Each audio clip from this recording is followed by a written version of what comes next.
Greetings people, 'tis I, 480 Volts, and welcome back to another episode of 480 Reviews. Almost 2 years ago, I reviewed the original Star Fox for the Super Nintendo. Today we're taking a look at the second game in the Star Fox series, Star Fox 64. After the release of the first game, Shigeru Miyamoto and his minions began working on a sequel for the Super Nintendo. The team had finished a large portion of development before realizing that the project would require more advanced hardware for the SNES, which would significantly raise the cost of the game. Furthermore, rival consoles such as the Sega Saturn and the Sony PlayStation were kicking butt and taking names, and the Super Nintendo was looking quite frankly obsolete. So the team scrapped the sequel and began working on a new Star Fox title to be released for the Nintendo 64. Many elements from the unfinished draft were used in the new project, such as all-range mode, multiplayer, and Star Wolf. The game was released in 1997. Unlike Star Fox 2, this game is not a sequel to the original, but rather a reboot. The main skeleton of the story is the same as the original Star Fox. The evil Andross wants to take over the Lylat system, and you, as Star Fox, must defeat him. However, a bit more backstory is added in the form of a text prologue when selecting new game. This is actually the Cornerian Army's third encounter with Andross. The first happened several years back when Andross attempted to take over Corneria, and General Pepper exiled him to planet Venom. A few years later, Pepper noticed strange activity coming from Venom and sent Star Fox team to investigate,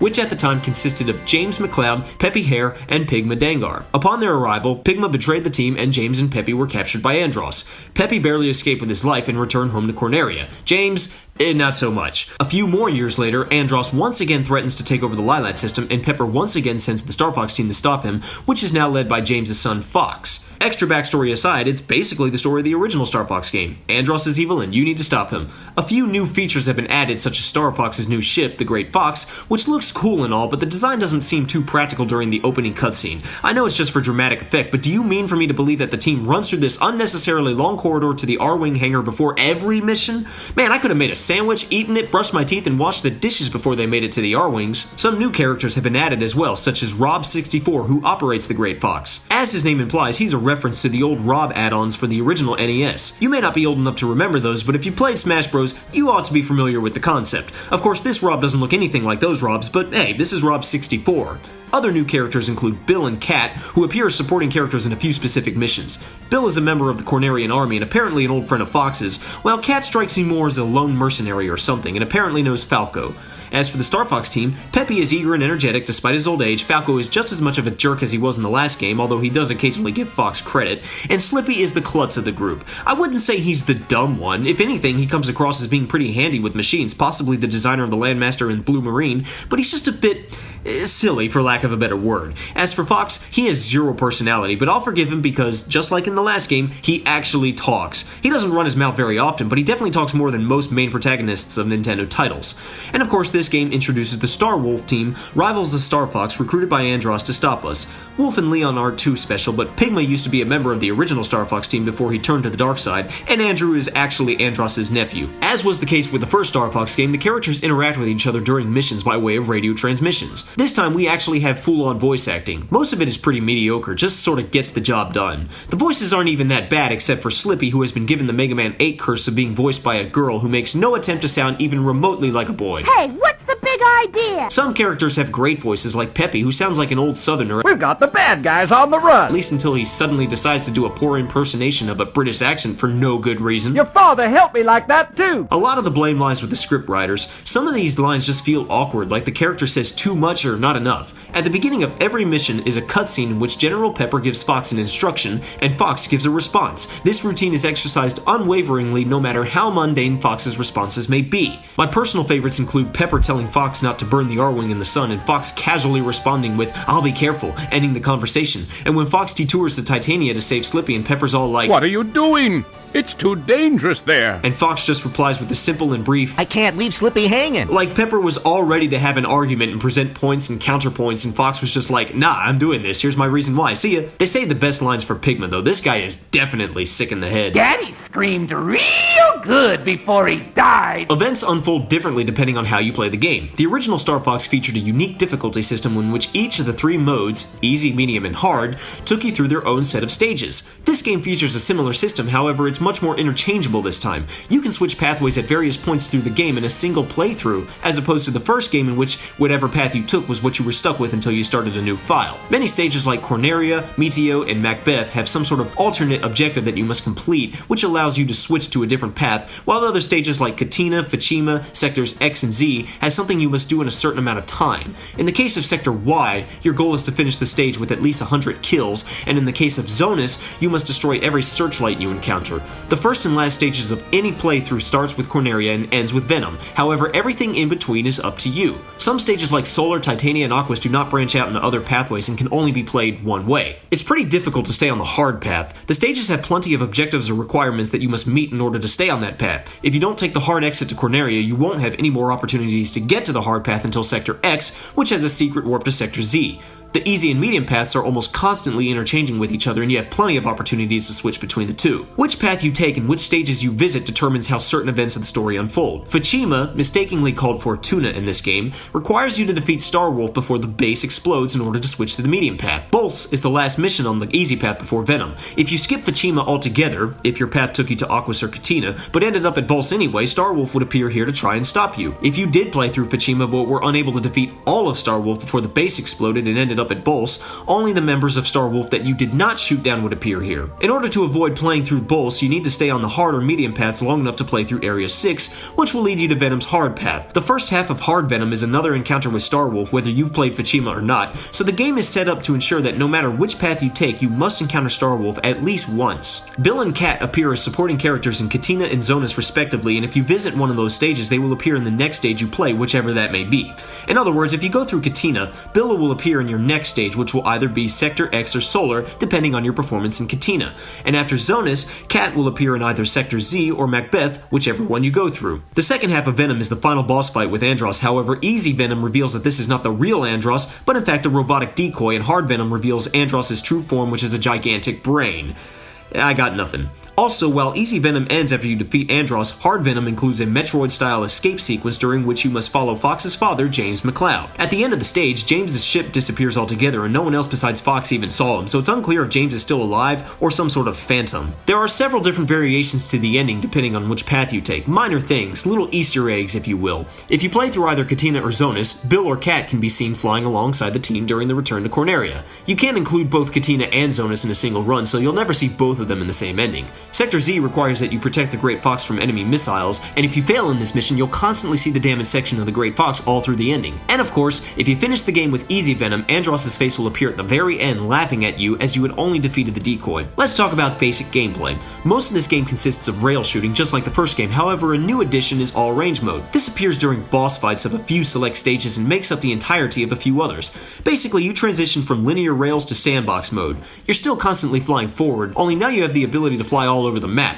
For controls, the R-Wing handles just like it did before, able to fly up, down, left, right, shoot lasers, bombs, barrel roll to deflect laser fire, tilt your ship left or right to make sharp turns, boost ahead or brake, etc. You have some new tricks up your sleeve this time, such as the ability to charge your laser up just like Mega Man's Mega Buster. This also comes with a lock-on feature so your charged shot will home in on the nearest enemy. This is not terribly useful against bosses as it will not lock onto their weak spots, and it's better to just fire normal shots as rapidly as you can. However, the charged shot is extremely useful in large groups of enemies, packing a slightly larger blast radius that can take out additional enemies who are in close proximity to the targeted enemy. Taking out multiple enemies in a single charged shot will also score you some bonus points. If you're going for high score, you need to learn and master this immediately. You can also lock on with bombs if you charge your laser up. The blast radius of bombs is quite big, making it even easier to kill additional enemies and rack up on bonus points. The R-Wing also now sports a somersault maneuver, which is useful for shaking off enemies on your tail. While in all range mode, you can perform a U-turn. As was the case in the first Star Fox game, okay, I'm getting really tired of saying that, not every stage takes place in space. Some take place in the atmosphere of a planet. To that end, there are 3 stages in which you aren't operating your R-Wing. Titania and Macbeth feature the Landmaster, essentially a ground tank. It operates for the most part similar to the R-Wing with a few differences. It can't sharp turn, it cartwheels instead of barrel rolling, it can't somersault, and moving the control stick up or down moves the laser turret. Aquas features the Blue Marine, an underwater sub. This operates almost identical to the R-Wing minus the somersault and has torpedoes, which aren't quite as powerful as bombs, but you do have an endless supply of them, so yeah. Like in the first game, your R-Wing starts with a weak laser which you can upgrade twice to make it more powerful. This carries throughout the stages, so most of the time you should only ever need to upgrade those 2 times, although if you take enough damage, it will go back to its weakest form. Also, if one side of your ship takes enough damage, you'll lose your wing. This makes it difficult to fly your ship properly. Any laser upgrades at this point will be replaced with a wing repair. Some enemies drop silver rings which fill your health bar. If you find and collect 3 gold rings in a stage, your health bar will increase in length. This resets after every stage, but if you collect 3 more gold rings after extending your health bar, you'll get an extra life. Your teammates have their own health bars as well, and if they take enough damage, they'll be forced to leave the stage and won't return until you've beaten the next stage. They don't get into danger as much as they did in the first game, but you still have to save them every now and then. At the end of each stage, a little bit of their health will be restored, and that's what they'll start the next stage with, so it gets progressively harder to keep them alive. Unlike the first game, your laser fire actually damages them, so you can shoot them yourself enough times to make them leave if you're feeling mean. Aside from occasionally needing your help, your teammates are actually somewhat useful this time around. There are a few stages that feature some sort of secret objective to complete, which changes the path you're on, and Falco will spot these and let you know about them. In fact, Corneria's hard exit requires Falco to lead you to the alternate boss fight, so if you lose him before that point, you're stuck with the easy exit. Peppy gives you hints and tips on operating your vehicle as well as pointing out weaknesses on boss fights. This is really only useful your first time playing through the game, and Slippy analyzes the shield of every boss you fight and displays the health bar on your screen. If you lose him, you lose sight of the health bar. This includes the boss of Sector X, which if you don't defeat fast enough, Slippy tries to do himself and gets forced down to Titania, and for the remainder of the fight, you can't see the health bar. Besides all of this, your teammates can occasionally help you in shooting down obstacles, missiles, switches, or sometimes even enemies. Even Bill and Kat can help you in that regard. The bosses aren't too special. Some look cooler than others, some are more challenging than others, but ultimately it comes down to finding the weak spot and wailing on it. I will say that I think it's a nice touch that Corneria's hard boss is identical to the first boss of the first Star Fox game. One of my favorites is Corneria's easy boss, which does require a small amount of strategy. It's a giant walker whose weak spot is in the back, but it's constantly moving around to stay in front of you, making it hard to get a clear shot. But if you shoot its leg enough times, it'll collapse on its front, giving you a clear shot to its back. My other favorite is the fights with Starwolf. These are dogfights, nothing more, nothing less. They're a bit harder in Hard Venom as they cannot be damaged by a charged up homing shot, but they're no less fun. Each member targets a specific member of your team. Wolf goes after you, Pigma after Peppy, Leon after Falco, and Andrew after Slippy. If none of your teammates are around, they all gang up on you. I love these fights. See, typically in most games, especially this one, most bosses are bigger than you, more powerful than you, but less agile than you, and have attacks that are more limited and situational, if that makes sense. I've always loved it when a game pits you against someone who handles and attacks basically just like you. This is why I love fighting Shadow Link in Zelda games, fighting Proto Man, Bass, or Zero in Mega Man games, and fighting Knuckles or Shadow in Sonic games. As for the final boss, the first phase is pretty easy, but the hard path phase, the giant brain, is pretty challenging. For those of you who are interested in high scores, every stage has a medal to obtain. To obtain a medal, you must finish the stage without losing any of your teammates, and you must kill a certain amount of enemies. The numbers differ from stage to stage. Keep in mind that you don't actually have to kill the exact number, you just have to score the number of points,